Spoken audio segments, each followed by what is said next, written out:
Anambra steeti na-aga n'iru ijikọ aka ha na ndị otu organized labor na steeti a iji wee fụ na enyere ezi ọnọdụ arụike nye ndị ọrụ oyibo na Anambra steeti. Nke a bụ ijikọ aka ọnụ nke ga-apụta ife n'etiti ndị ndu ndị otu Labour Congress Anambra steeti nakwa ndị ndu ha bụ onyeisi oche Comrade Humphrey Nsọfọ n'oge ha kpọtụrụ Managing Director Anambra State Health Insurance Agency Dr. Simeon Onyemaechi n'ụlọ ọrụ ya nke dị n'Awka. Onye ọrụ anyị Ngozi Obileri n'ebe ahụ ma were ozi a weretara anyị. Ndị ọzọ sonyere onye isi ndị ọrụ nke Anambra steeti bụ Comrade Nwafọ wee gaa ya bụ njem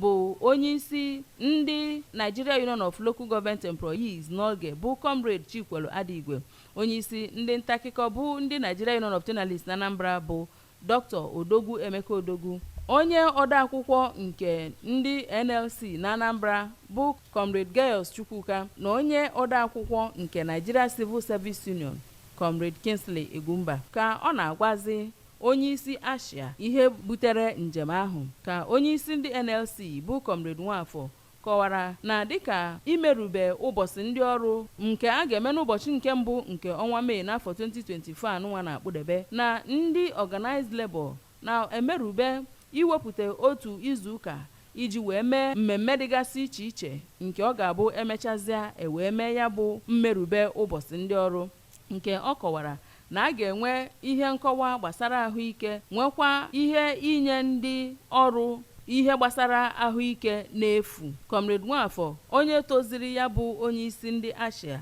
maka ịgbalị na ịrụsi ọrụ ike ịhụ na ndị Anambra nwetara ọnọdụ bụ ọkpọkọpị n'ebe ọ gbasotere ahụike, tokwara ya bụ onye isi ndị Asia maka mkpebi o kpebiri n'ịga n'ihu ịhụ na ndị Anambra na-enweta ọnọdụ ahụike bụ ịgba, ma kọwakwa na ya bụ ụlọ ọrụ enyela aka n'ụzọ dị iche iche ịkwalite ọnọdụ ahụike ndị Anambra, bụ nke ọ kọwara na ọ bụ ya kpatara ndị ọrụ ji wee lechaa anya sị na ha ga-ejikọ aka ọnụ ịhụ na enwetara ọganihu ndị ọrụ n'ihe gbasara ahụike. N'okwu ya ka onye isi ndị nta akụkọ na Anambra steeti bụ Dr. Odogwu, bụkwazi onye isi ndị na-achịkọba ya bụ mmemme ụbọchị ndị ọrụ nke Anambra, rịọziri onye isi ndị Asia ka o bikodododo bịa n'ụbọchị ahụ ịgwa ndị ọrụ okwu gbasara ihe ha ga na-eme wee nwee ahụike, nọdụkwa n'oge ahụ lelee anya ọtụtụ ndị ọrụ bụ ndị ọ kọwara na ụfọdụ n'ime ha na-enwe nsogbu anya ma ha enweghị ego ha ga-eji wee jee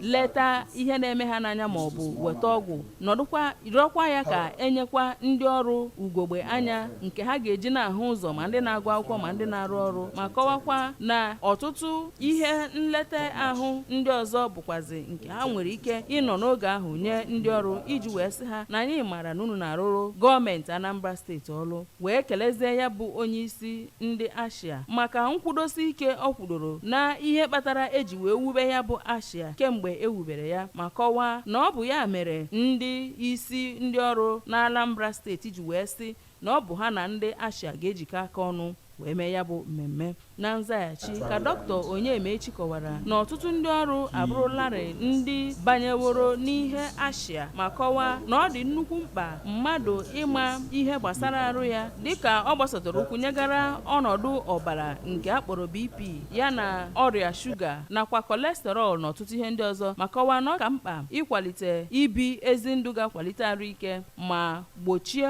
ụfọdụ ọrịa ndị na-egbu mmadụ bụ ndị ọ gụrụ dịka stroke,